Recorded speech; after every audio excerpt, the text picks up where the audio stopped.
Unfortunately, it is no surprise that women face discrimination in STEM fields like science, engineering, and tech. The current position women have in STEM fields is due to the generation of neglect and discrimination, likely since the beginning of STEM itself. We can see discrimination as far back as the Middle Ages, where education was only given to young men and religious devotees. As a result, the only way women could improve their education in STEM subjects was by joining covenants and becoming nuns. During the Middle Ages, nuns were among the earliest female intellectuals. Over time, the world underwent many changes that have allowed for women to become more included in STEM fields. One big example of this would be World War II. While the men were away at war, women started to assume numerous duties in STEM workplaces. During World War II, it was not uncommon to find women working in this field. Despite the many moves towards a more inclusive workplace, and the many women who've pioneered new advancements and technologies, it is the unfortunate truth that women still face extensive challenges. Right now, women harassment, mistreatment, and unequal compensation are extremely prevalent for women in STEM fields. To make matters worse, the interests of young girls are often neglected. Narrowing the gender gap will be difficult, but as explained later on, will also be highly rewarding. While women have made tremendous progress in gaining access to STEM education and careers, the struggle doesn't stop at getting a foot in the door just yet. Some of the most important issues lie within the workplace, where women have unequal wages and less access to opportunities.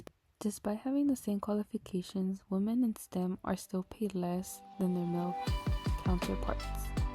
Studies like the ones by Burke and Saxena show that wage disparities persist even when experience and education levels are equal.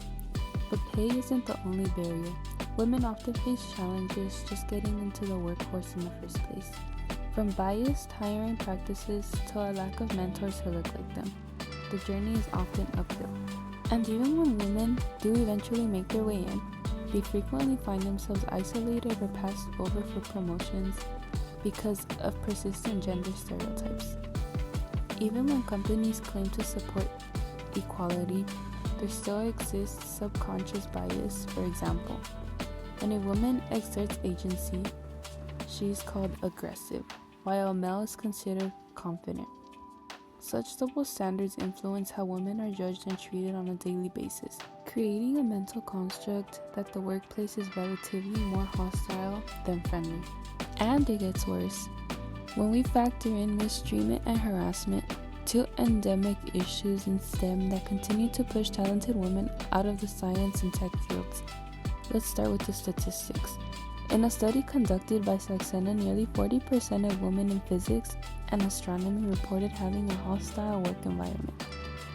This is almost half of all the women in these fields combined, and this does not account for the range of other experiences, from being spoken over and excluded from meetings to some harassment that was very serious. This isn't anything new. This behavior isn't confined to dark corners. It is often normalized or just brushed aside or even ignored. The consequences are staggering. Professionally, this behavior can stop women from claiming leadership positions, can put women into a career stall, or can lead women to resign from their job altogether. Personally, it can lead to enormous effects such as stress, anxiety, and often a sense of never being enough, regardless of the level of work put into their fields. The disconnect is that speaking up doesn't do anything to help the situation, and often finding a way to speak out about harassment or bias can actually lead to retaliation, and label the person speaking up about mistreatment as a troublemaker. Then, it's just a toxic cycle where even trying to make things better is punished. So, while we hear a lot about diversity and inclusion of women in STEM, there are also many women who are still treated unworthy of basic respect and recognition.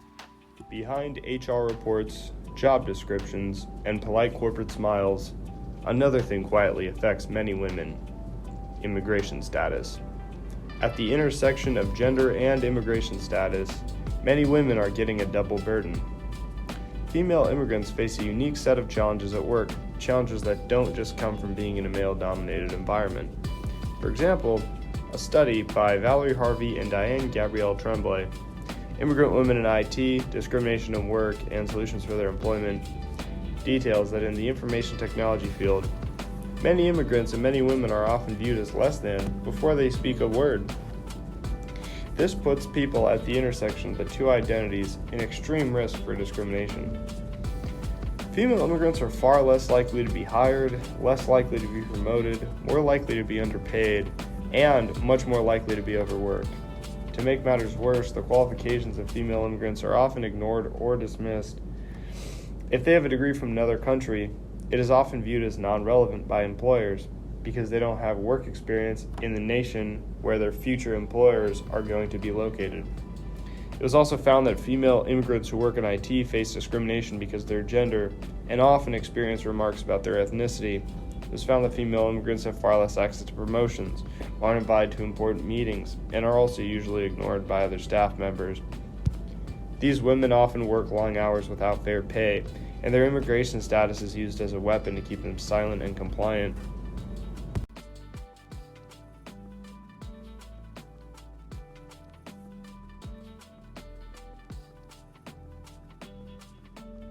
In STEM fields, gender discrimination and societal norms have traditionally positioned males to be seen as more dominant than women. These cultural norms have influenced and played a significant role in how women are treated and viewed. They have led to many women being thought of as less qualified to work in the fields, and women have oftentimes been turned away from jobs because society has placed a norm on them for needing to belong in more feminine roles. Women are held to higher standards. They're frequently corrected, and they're given far fewer responsibilities. Women are also given fewer possibilities for career advancement. Unfortunately, all of this goes together to show gendered expectations both inside and outside of the workplace. One of these notions is the notion that women should be less independent, or that they should just go with what is expected of them. This has placed limits on women from reaching their goals within the field.